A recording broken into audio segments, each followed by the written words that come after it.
पुष्पनकाल श्री साईं बाबा गुरुवार व्रत कथा। पुष्पनकाल शिरडी नाम का एक छोटा सा गांव था। वहां एक ऐसे फकीर रहते थे जिन्हें लोग प्रेम से साईं बाबा कहते थे। उनके वस्त्र साधारण थे, रहने का स्थान एक पुरानी मस्जिद जिसे बाबा द्वारका माई कहते थे। परंतु उनके भीतर अद्भुत दिव्य शक्ति थी। बाबा न किसी एक धर्म के थे, न किसी एक जाति के। वे कहते थे, सबका मालिक एक। जो भी दुखी, गरीब, बीमार या परेशान व्यक्ति उनके पास आता, वह खाली हाथ कभी नहीं लौटता था। बाबा की कृपा से लोगों के कष्ट दूर हो जाते थे। चमकता सितारा। गुरुवार व्रत का महत्व। गुरुवार का दिन साईं बाबा को अत्यंत प्रिय माना जाता है। इस दिन श्रद्धा और सबूरी धैर्य के साथ व्रत करने से मनोकामनाएं पूर्ण होती हैं। बाबा कहते थे, श्रद्धा और सबूरी रखो, मैं सब ठीक कर दूंगा। पुष्पनकाल कथा प्रारंभ। पुष्पनकाल एक नगर में सरला नाम की एक स्त्री रहती थी।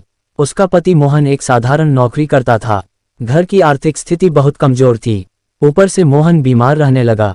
घर में रोज कलह होने लगी। सरला बहुत दुखी रहती थी। एक दिन उसकी पड़ोसन लक्ष्मी ने उसे रोते हुए देखा। उसने पूछा, बहन तुम इतनी परेशान क्यों हो? सरला बोली, घर में पैसे नहीं, पति बीमार, बच्चे छोटे, समझ नहीं आता क्या करूं। लक्ष्मी बोली, तुम साईं बाबा का गुरुवार व्रत रखो, सच्चे मन से पूजा करो, बाबा जरूर मदद करेंगे। सरला ने पूछा, कैसे करूं व्रत? लक्ष्मी ने उसे विधि बताई। गुरुवार को सुबह स्नान करके पीले वस्त्र पहनना, साईं बाबा की तस्वीर के सामने दीपक जलाना, पीले फूल, चने की दाल, गुड़ चढ़ाना, साईं बाबा की कथा पढ़ना, जरूरतमंद को भोजन कराना। सरला ने उसी दिन से व्रत शुरू करने का निश्चय किया। पुष्पनकाल पहला गुरुवार। सरला ने घर साफ किया, एक छोटा सा साईं बाबा का चित्र रखा, तेल का दीपक जलाया और नम आंखों से बोली, बाबा मैं बहुत दुखी हूँ, मेरी मदद करो। उसने श्रद्धा से कथा सुनी। उस दिन घर में खाने को बहुत कम था, फिर भी उसने आधा भोजन एक भूखे बच्चे को दे दिया। उसी शाम मोहन को एक पुराना मित्र मिला जिसने उसे अस्थायी काम दे दिया। घर में थोड़ी आमदनी शुरू हुई। पुष्पनकाल दूसरा गुरुवार। इस बार सरला ने और विश्वास से व्रत रखा। पूजा करते समय उसे मन में शांति महसूस हुई। मोहन की तबीयत थोड़ी सुधरी। डॉक्टर ने कहा, अब चिंता की बात नहीं। सरला को विश्वास होने लगा कि यह सब साईं बाबा की कृपा है।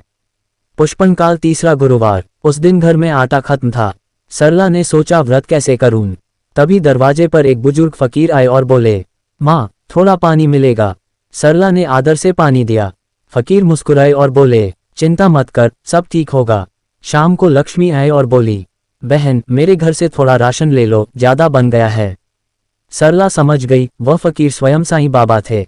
पुष्पनकाल चौथा गुरुवार। अब सरला पूरी श्रद्धा से व्रत रख रही थी। उसने 5 गरीबों को भोजन कराया। उसी सप्ताह मोहन को स्थायी नौकरी मिल गई। घर की हालत सुधरने लगी। पुष्पनकाल परीक्षा का समय। एक दिन सरला की बहन आए और बोली, ये सब व्रत पूजा बेकार है, मेहनत करो। सरला कुछ देर डगमगाई पर फिर बोली, मेहनत भी करूंगी पर बाबा पर विश्वास भी रखूंगी। बाबा श्रद्धा और सबूरी की परीक्षा लेते हैं। पुष्पनकाल सातवां गुरुवार। सरला ने 7 गुरुवार पूरे किए। उस दिन उसने 7 गरीबों को भोजन कराया और साईं बाबा का धन्यवाद किया। रात को उसे सपना आया। बाबा मुस्कुरा रहे थे और बोले, बेटी तेरी श्रद्धा से मैं प्रसन्न हूँ, तेरे घर में कभी कमी नहीं होगी। पुष्पनकाल चमत्कार। कुछ ही महीनों में मोहन की तरक्की हो गई। बच्चों की पढ़ाई अच्छी होने लगी। घर में सुख शांति आ गई। सरला ने समझ लिया, बाबा केवल धन नहीं, मन की शांति देते हैं। पुष्पनकाल व्रत की सीख। पुष्पनकाल इस कथा से हमें शिक्षा मिलती है। चेक मार्क सच्ची श्रद्धा जरूरी है। चेक मार्क धैर्य रखना चाहिए। चेक मार्क गरीबों की मदद करनी चाहिए। चेक मार्क किसी का दिल नहीं दुखाना चाहिए। चेक मार्क सब धर्म समान हैं। साईं बाबा कहते थे, मैं अपने भक्तों को कभी अकेला नहीं छोड़ता। पुष्पनकाल व्रत विधि संक्षेप में। पुष्पनकाल सुबह स्नान कर पीले कपड़े पहने, साईं बाबा की पूजा करें, कथा पढ़ें या सुनें, चने की दाल, गुड़, पीला फूल चढ़ाएं, जरूरतमंद को भोजन दें, 7 या 11 गुरुवार करें।